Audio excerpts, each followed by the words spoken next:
Julai 17 mwaka 2025, Tanzania iliandika historia mpya baada ya Rais Dr. Samia Suluhu Hassan kuzindua rasmi Dira ya Taifa ya Maendeleo 2050. Dira hii inalenga kujenga Tanzania yenye uchumi jumuishi, ustawi kwa wote, haki, ushindani na uwezo wa kujitegemea katika nyanja mbalimbali za maendeleo.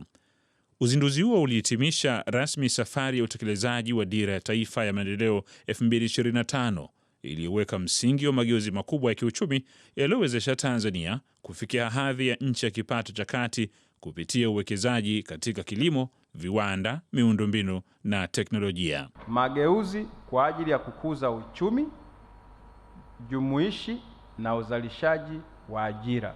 Julai mosi mwaka huu, kupitia bajeti kuu ya serikali ya mwaka wa fedha 2026-2027, Tanzania imeanza rasmi safari ya utekelezaji wa Dira ya Taifa ya Maendeleo 2050. Malengo ni kuhakikisha kuwa ifikapo mwaka 2050, Tanzania inakuwa taifa la mfano katika ustahimilivu, ubunifu, ustawi na diplomasia barani Afrika na duniani, likichochewa na matumizi bora ya rasilimali zake, miundombinu ya kisasa pamoja na nguvu kazi yenye ujuzi na motisha. Hii itakuwa ndio bajeti ya kwanza kwa utekelezaji wa Dira ya Taifa ya Maendeleo ya mwaka 2050. Katika kipindi hicho, Tanzania inalenga kufikia hadhi ya nchi yenye kipato cha kati ngazi ya juu, ikiwa na uchumi wa thamani ya dola za Marekani trilioni 1, huku wastani wa pato la kila mwananchi ukifikia dola za Marekani 7,000 kwa mwaka. Ili kufikia malengo hayo, kunahitajika mageuzi makubwa katika mazingira ya biashara na uwekezaji, kuongeza tija katika kilimo, kuhakikisha upatikanaji wa umeme wa uhakika, kuendelea kujenga miundombinu ya kisasa, kuimarisha ujuzi wa nguvu kazi pamoja na kuharakisha mageuzi ya kidijitali. Leo katika Saikolojia ya Pesa tunaangazia nafasi ya sekta ya fedha katika utekelezaji wa Dira ya Taifa ya Maendeleo 2050. Kwa uchumi ulivyo na mambo yanavyoelekea, lazima tuendelee katika hali ya kujifunga mikanda na kuhakikisha kwamba tunatengeneza uchumi na nchi ambayo tunaenda kujitegemea zaidi ndani kuliko kutegemea misaada ambayo inaweza isiwe na uhakika. Msingi wa Dira ya Taifa ya Maendeleo 2050 umejengwa katika maendeleo ya watu yanayochochewa na uchumi imara, shindani na wenye kipato cha juu, ili kuinua maisha ya wananchi na kuondoa umaskini. Ifikapo mwaka 2050, Tanzania inalenga kuwa kitovu cha viwanda katika ukanda wa Afrika Mashariki na Kusini, ikiwa na uchumi jumuishi wenye ushindani na uwezo wa kustahimili misukosuko ya kiuchumi duniani. Aidha, dira hii imejengwa juu ya misingi ya demokrasia, haki, uhuru, utu, amani, umoja, matumizi endelevu ya utajiri na rasilimali za taifa, pamoja na kuenzi utamaduni na maadili ya Mtanzania. Huduma za kifedha ni miongoni mwa sekta zilizopewa nafasi kubwa katika kufanikisha mageuzi hayo. Dira inaeleza kuwa sekta ya fedha ndiyo kichocheo muhimu cha uwekezaji, uzalishaji na ukuaji wa uchumi wa kisasa. Katika kutekeleza vision, kuna mpango wa muda mrefu unaoelekeza utekelezaji wa Dira 2050. Huo mpango unaotuelekeza tumeugawa katika vipindi vya miaka mitano. Tunaita 5-year development plan. Kwa sasa tumeweka mpango wa miaka mitano, tunaita FYDP4. Sasa FYDP4 inalenga nini? Katika zile vipande vya miaka mitano kufikia 2050, basi mpango huu wa 4 unaoanza Julai una lengo kubwa moja: reform for inclusive economic growth na job creation. Mipango mingine itakuwa na themes zingine, lakini kwa kuanza ni reforms. Kwa hiyo reforms kwenye taasisi za fedha, reforms kwenye sekta ya fedha na namna ambavyo inatoa huduma zake katika sekta zingine ni kitu cha muhimu sana. Kwa hiyo hata kwa Kiswahili chake kinaeleweka vizuri kabisa: mageuzi kwa ajili ya kukuza uchumi jumuishi na uzalishaji wa ajira. Ni kipimo kikubwa sana, outcome measure ya miaka mitano ijayo. Ni kwa kiasi gani tumekuza uchumi na kwa kiasi gani, kwa kiwango gani tumezalisha ajira. sio ajira tu, ajira zilizo bora na nyingi. Sasa the focus ya financial sector ndo hapa kwamba kimpango tumeshift from relying on the government kwa ajili ya uwekezaji zaidi tupeleke private sector. Sasa ile 70% ya private sector ukitafsiri kwa hizo hela kwa exchange rate tulizozitumia wakati huo unapata trilioni 324. Sasa financial sector ndo inaingia mle sehemu kubwa kwenye hilo kundi la sekta binafsi. Wengine ni serikali kwa maana ya kodi na mashirika ya umma SOEs, wengine mko humo ndani.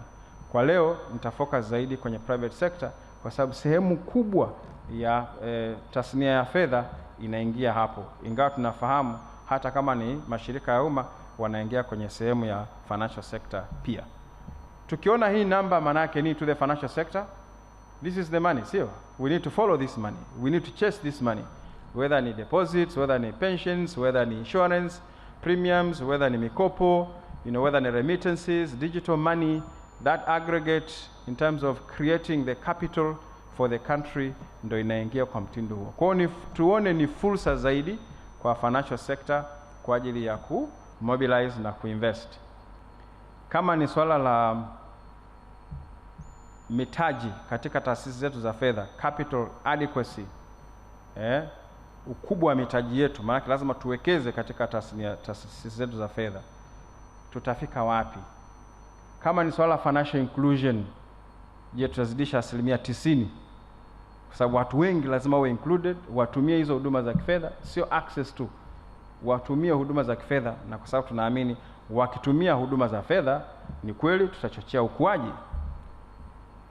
Huduma za bima zitakuwa na watu watafaidika nazo, wakulima wataongeza productivity yao, na kwa sababu hiyo watu watapata ajira, wataongeza vipato kwa sababu ni wajasiriamali wanafaidika, lakini pia kwa sababu tija imeongezeka na uchumi umekuwa ni mkubwa kiasi kwamba fursa zinakuwa nyingi, and people are more capable, wameelimika vya kutosha na motivated ili waweze kweli kufaidi kulingana na ukuaji wa uchumi huo.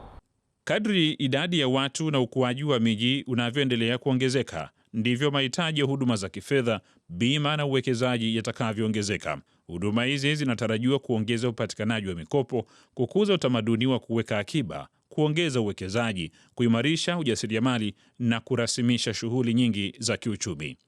Kwa muda mrefu mifumo ya hifadhi ya jamii imekuwa ikiwahudumia zaidi wale waliopo kwenye ajira rasmi, na hata kupanuka kwake kama tasnia na sehemu ya sekta hii kubwa imekuwa limited humo. Lakini ukweli ni kwamba sehemu kubwa ya Tanzania wako kwenye sekta isiyokuwa rasmi, kwa maana ya wakulima, wajasiriamali wadogo, bodaboda, mamalishe na wengine. Sasa hawa tunajua ndio uchumi halisi wa nchi, lakini kwa kiwango kikubwa hawako ndani ya mifumo ya hifadhi ya jamii.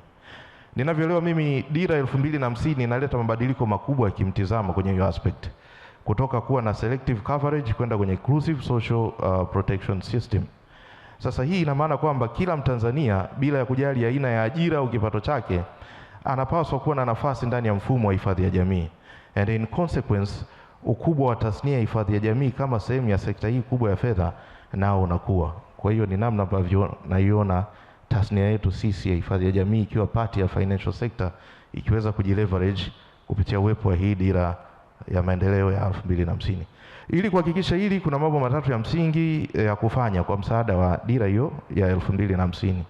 Kwanza kabisa ni ubunifu wa mifumo ya michango.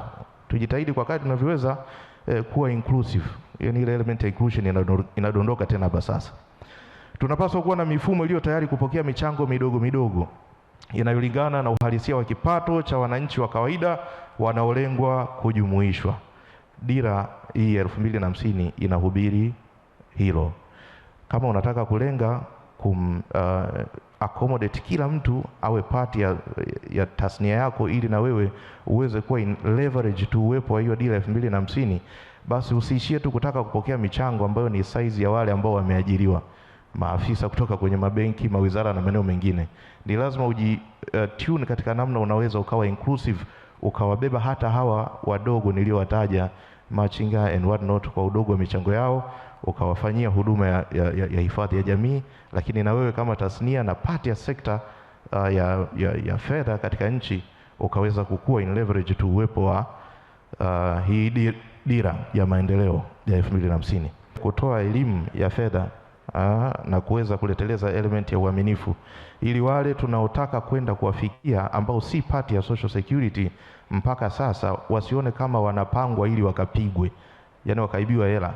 Nyinyi mnafika mnawahubiria habari ya kutaka kuwa include kwenye social security ili wafaidike, na nyinyi kama part ya financial sector muweze kukua, lakini wao wanaoishiwa kuwa rebuke kwa sababu hawana ile literacy. Hivyo kwa kuhimiza amina nini wanasema wananchi wanahitaji kuelewa thamani ya hifadhi ya jamii katika kama sehemu ya sekta ya fedha ili waiamini na kuipokea. Dira ya maendeleo 2050 inatuelekeza kufanya hivyo, kufanya literacy.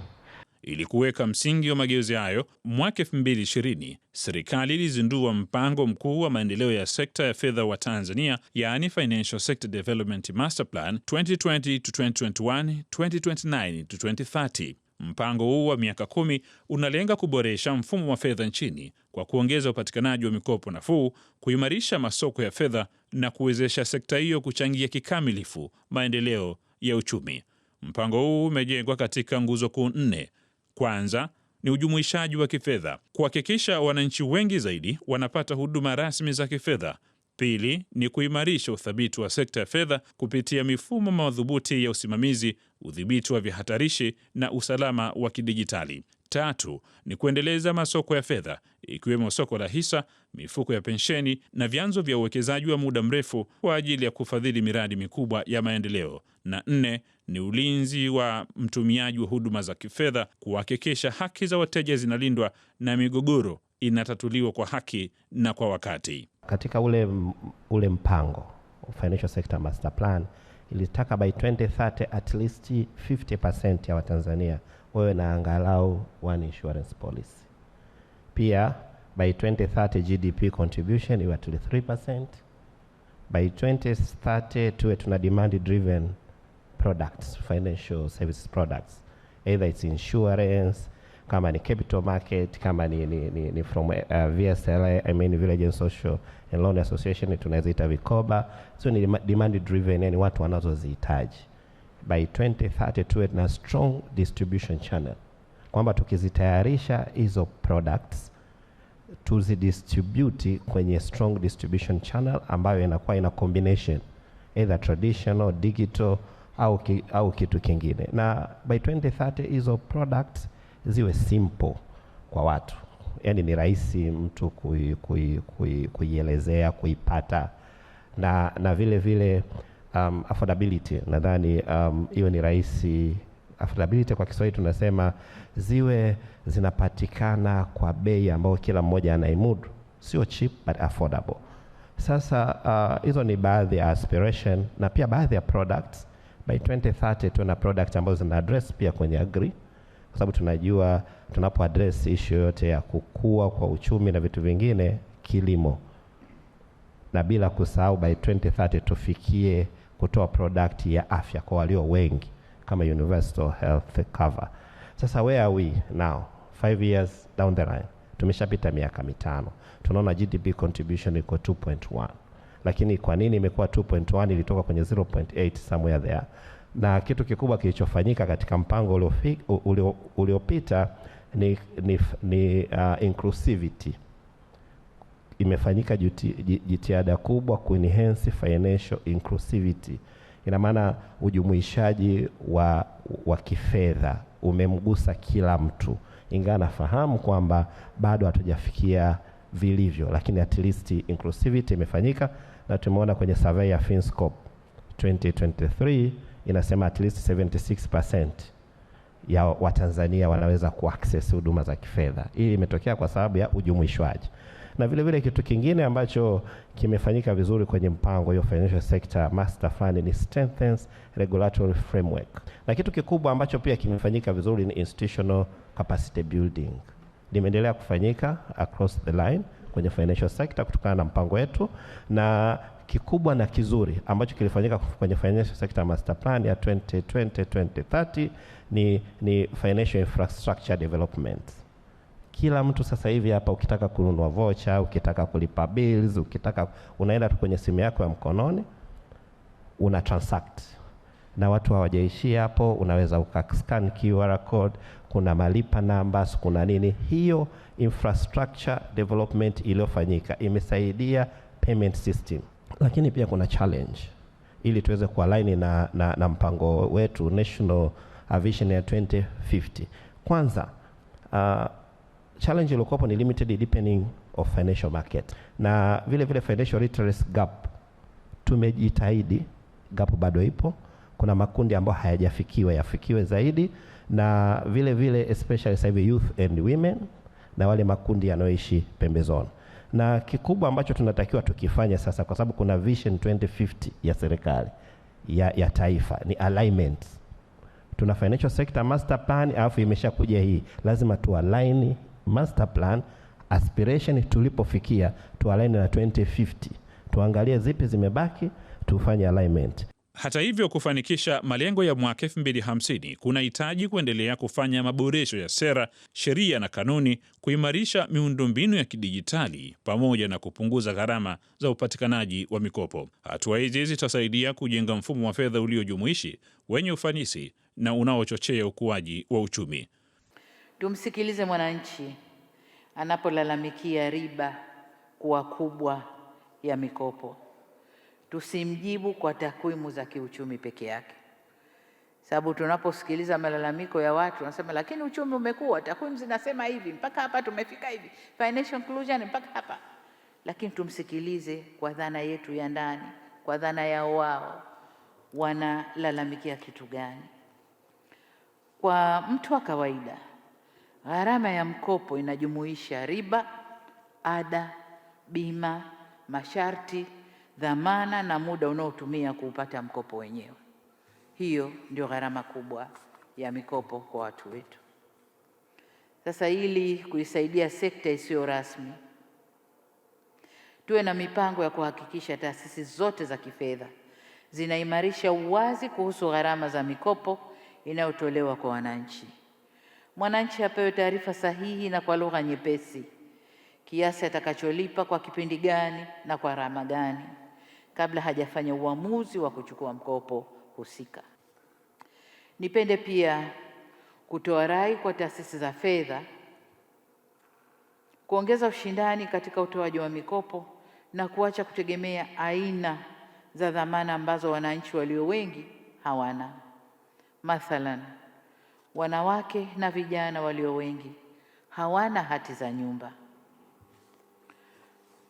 wala maeneo, wala magari. Lakini wana biashara, historia nzuri ya mauzo, kumbukumbu za miamala zinazoaminika na uwezo wa kurejesha mikopo. Hawa wafikirieni. Tafuteni njia mnayoweza kuwaingiza wakaaminika na wakapata mikopo. Tusimnyime mtu mkopo kwa sababu hana mali tulioizoea kuitambua, wakati ana historia inaonyesha wazi anaaminika. Uaminifu ni asset kubwa kuliko hata mali inayoonekana. Kuweni wabunifu kutafuta mbinu rahisi za kuhakikisha mikopo inatolewa na kurejeshwa bila kuwepo kwa vikazo visivyo vya lazima kwa wajasiriamali wadogo na biashara za kati. Tafakarini uwezekano wa kujenga mfumo ambao Tanzania anaweza kubeba historia yake ya uaminifu wa kifedha popote anapokwenda. Mama lishe asiye na hati ya nyumba lakini mwenye historia ya miaka 5 au zaidi ya biashara na malipo anapaswa kuwa na njia rahisi ya kuthibitisha kuwa anastahili mkopo. Hili niwaachie kama changamoto, mkalifanyie kazi Benki Kuu na taasisi zote za fedha ili kufungua milango kwa mamilioni ya wananchi walio nje ya mfumo wa mikopo rasmi.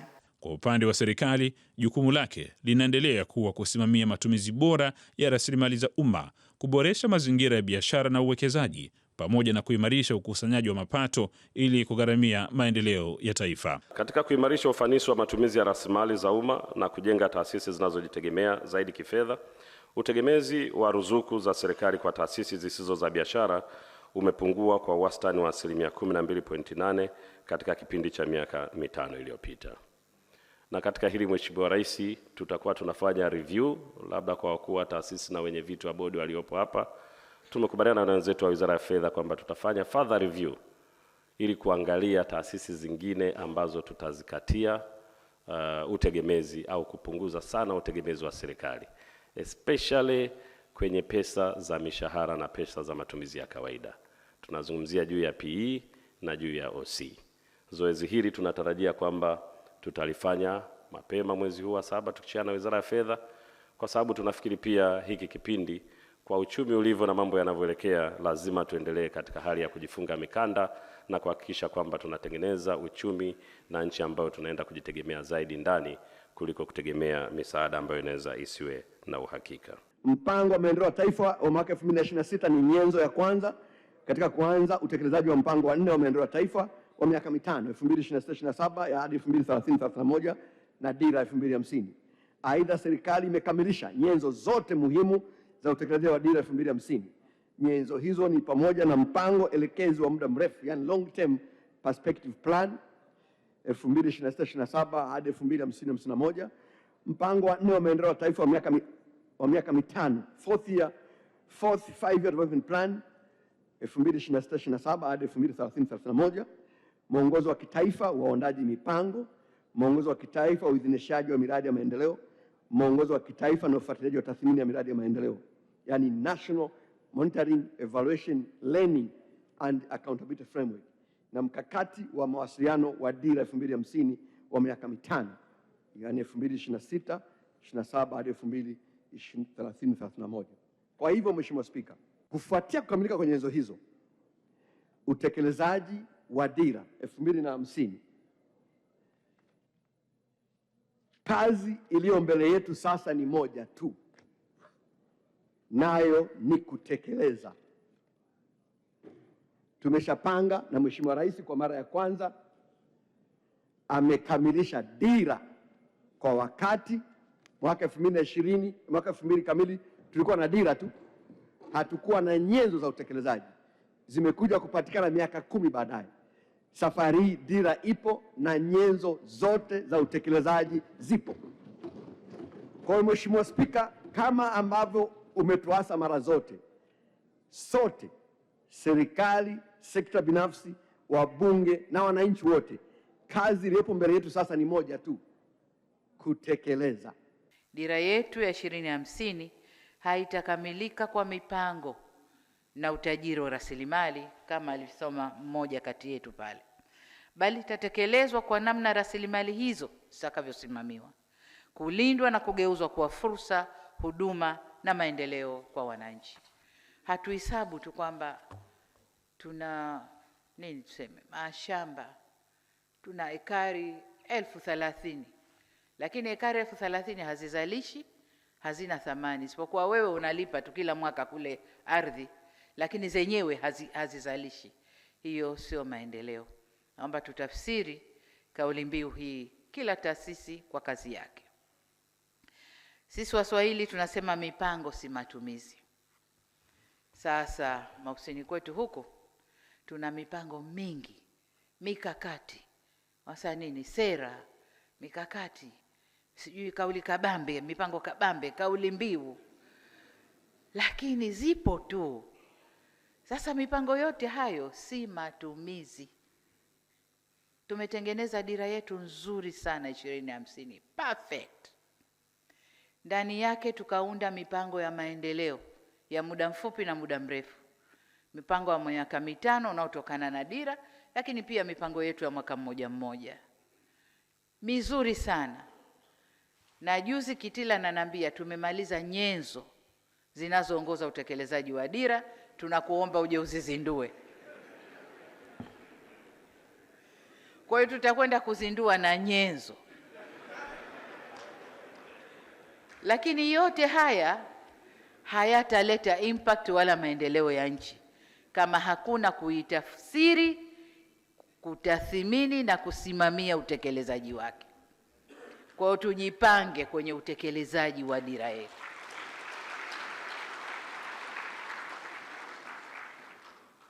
Kwenye nyenzo za Kitila mle kuna mpango wa miradi yenyewe kwanza, fedha inayotakiwa, mahitaji ya rasilimali watu, sijui mahitaji ya nini, mizuri sana, lakini ipo yenyewe haitafanya kazi ya Kitila kuandika, na ni mwandishi mzuri sana na timu yake, na wapongeza, lakini kazi yetu wengine tulobaki ni kuitafsiri na kuitekeleza tufike tunakokwenda. Maendeleo ya sekta ya fedha ni sehemu muhimu ya mkakati wa serikali wa kukuza uchumi na kupunguza umasikini. Kutokana na umuhimu huo, tangu miaka 1990 serikali imeendelea kufanya mageuzi mbalimbali ya sekta ya fedha ili kujenga mfumo wa kisasa unaozingatia ushindani na mahitaji ya soko. Mageuzi hayo yanajumuisha mageuzi ya kizazi cha kwanza na cha pili yaliyoweka msingi wa mfumo wa fedha wenye uwezo wa kuchochea ukuaji endelevu wa uchumi. Utekelezaji wa Dira ya Taifa ya Maendeleo 2050 umeanza rasmi. Serikali ina jukumu lake, sekta binafsi ina nafasi yake, lakini mafanikio ya dira hii yanategemea ushiriki wa kila Mtanzania. Swali linabaki kuwa moja: je, wewe umejiandaje kunufaika na fursa za kifedha zitakazotokana na utekelezaji wa Dira ya Taifa ya Maendeleo 2050?